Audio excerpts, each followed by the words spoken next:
Well, thank you, Lord. And it's just he's good in wins and losses, but it sure feels better when you win. And it's been that kind of year where you just battle through and you fight through and you keep climbing cliffs. And the one thing that I'm so proud of is just our locker room has continued to fight, and no matter what people say, or they just have chosen to say we're going to fight to the finish. And the cliffs that we have to climb, they're opportunities. They're opportunities for us to grow, not only as players but as men. And I'm proud of the way they've handled that with our staff, and thankful for our fans. They've stuck with us, and what an atmosphere they created tonight for us to play and to honor our seniors. Going out of Jordan-Hare with a win like that against what I think is a top 10 team. I mean, roster-wise, they're really, really talented and really good, and give them a lot of credit for fighting back and making it the game it was. But just so thankful to be at Auburn, thankful that we can give our fans a win like that, and hopefully it's a sign of many to come. There's a lot of recruits in that locker room, and they need to come join us and help us continue to build our roster so that we can have more nights like this.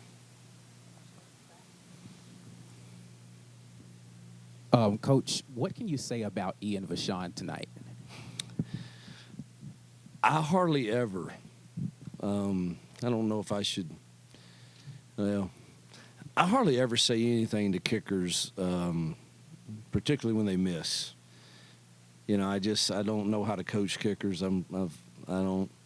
But I asked him before we put him in that role a couple weeks ago at practice. I said, "Now look, you're not going to go out there and act like a normal kicker and just kind of get quick on these things like I do on my golf swing or anything. No, sir, coach, it don't matter to me. I'm going to be fine." And then the one he missed, it was an awful pass at the ball.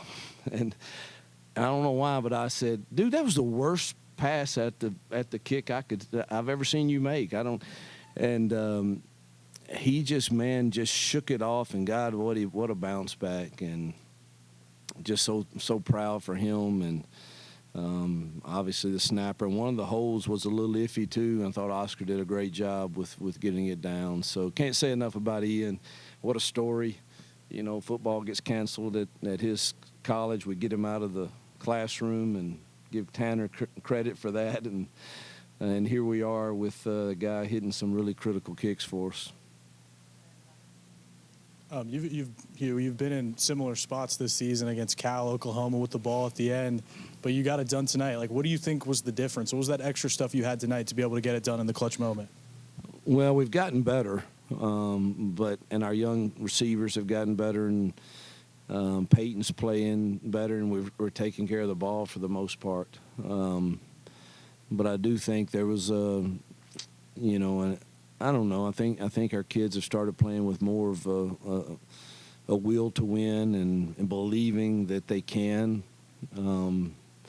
Not sure exactly what caused that. I'd love to play some of those games over. I think we could be sitting here with one or two losses and feeling quite pretty good about the season, but we didn't get it done.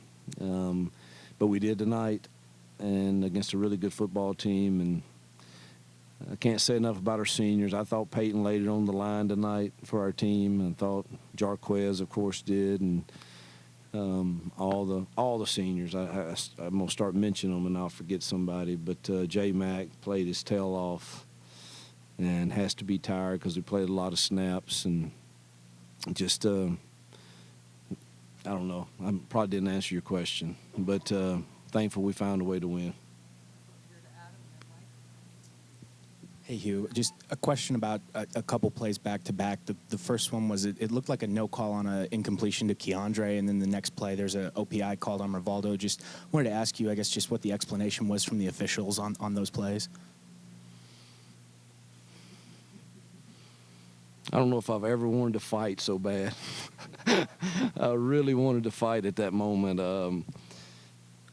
I don't know. I'll have to watch it. It looked like on the screen that there was no contact really on the pick call, but I'll have to see it on film to be 100% sure. But it sure didn't feel good. I was livid, not very happy, and just that was thought both could have been called. One could have been called, against. Maybe they thought the ball was a little uncatchable, but it was hard to really tell when I thought he was getting his jersey held, and then I don't know where Dre got to on that play. He was down inside the 5 at least, or maybe closer, which would have given us a first and goal at the 2. So those were, it's a tough call for sure, and thankfully our kids had great composure because I kind of didn't there for a minute and kept playing. Coach, situational football is obviously something you guys practice. You had the ball again for multiple times this season with a few minutes left and a chance to win. Can you talk about your message to the team on that final drive with the ball when you got it back? Well, we felt pretty good offensively all night, and they did some adjusting in the second half that put a little more heat on us, and I think they're one of the best defensive rosters we've faced. I mean, they can cause you problems now. And we lost some one-on-one battles in the run game against 5-man boxes, which, we've been really successful at, and we were in the first half at running. But we did feel like we could move the football, and I think one of the biggest plays was Peyton's scramble, his willingness to pull it down and run and keep drives alive. But I thought we executed that with no timeouts pretty well and really had a shot to win the game down there. We kept jumping off sides, which, I have to figure out exactly what that hadn't been us all year. And they did present a lot of different looks where we had to check some protections, and I guess our linemen just got really jumpy at when Peyton was trying to communicate those. But had a chance to win it, obviously in regulation. Wish we could have done that, but it sure made for some exciting football for a lot of people to watch tonight.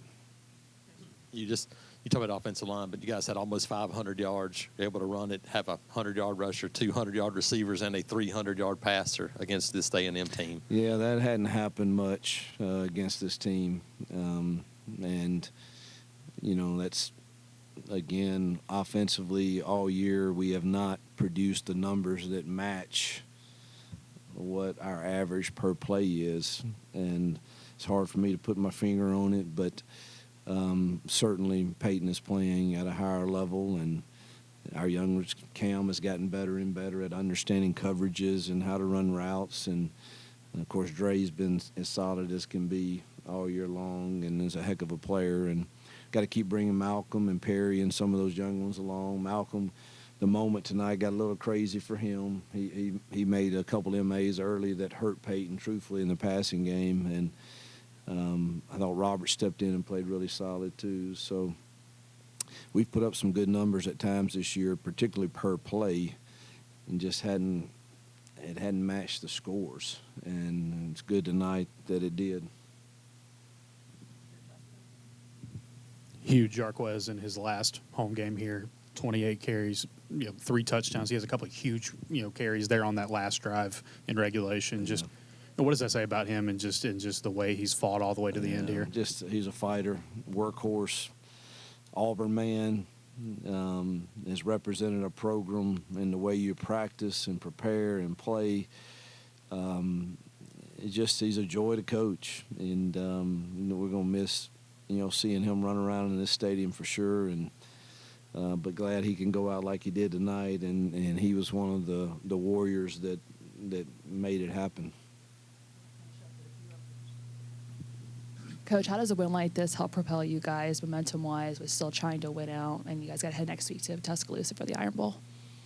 Oh, man, I just want to enjoy tonight right now. But I know that the atmosphere tonight and us playing against another top, I don't know, what are they, 15 at least, or top 15 team here with all the recruits that we have here that we want, that's really the momentum I mean, I want the momentum into next week too, but I want both. I want us to continue to build. We've had, I know y'all get tired of hearing me say it, but we've had one top 10 class in my time here, and we're on our way to number 2, I believe, and we've got to finish. And a lot of crazy things can happen between now and next Wednesday, but there's a lot of those kids in that locker room and around here today, and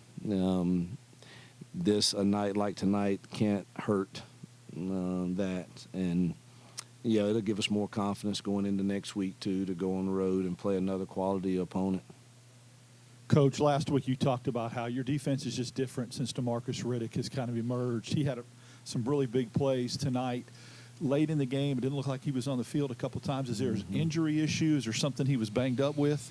No, they kept us in nickel defense a lot, with their personnel, and he's our base guy. He's not, and it's not that he can't play nickel. He just hadn't, and that's a lot to learn for a true freshman. And we were in nickel a lot, and we need to be in 4-3 personnel for him to really have a complete understanding of everything he wants to do, or our rabbit package, which he's in.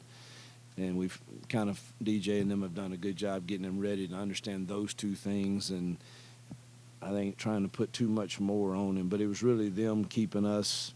They kept us in nickel personnel a lot.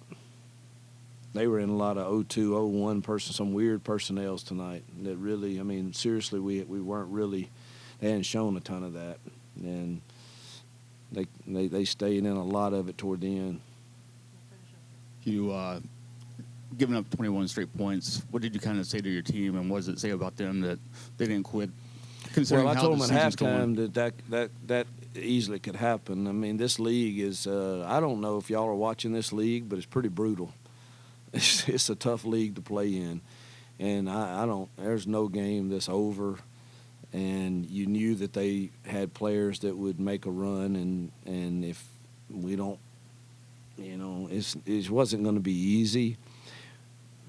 I thought, man, I thought we had a critical 3rd and 1 that we really kind of, when we could get in tempo and win first down, we were pretty dang good.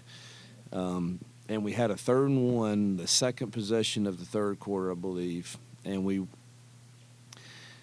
gone tempo earlier in the first half and got it fairly easy, and I went that again, and they just totally destroyed one of our blockers. I won't say who it is because I don't want to embarrass him, but we really lost at the point of attack bad, and had to punt on 4th and this. And I was furious at myself because we had a really good 3rd and short package. If I didn't want to go fast, that I probably went to the well one too many times with tempo on that. And I thought that drive was kind of critical to us not getting that first down. But give them credit. I mean, they're a good football team, and they came back and they're well coached and they got really good players. But our kids responded very, very well.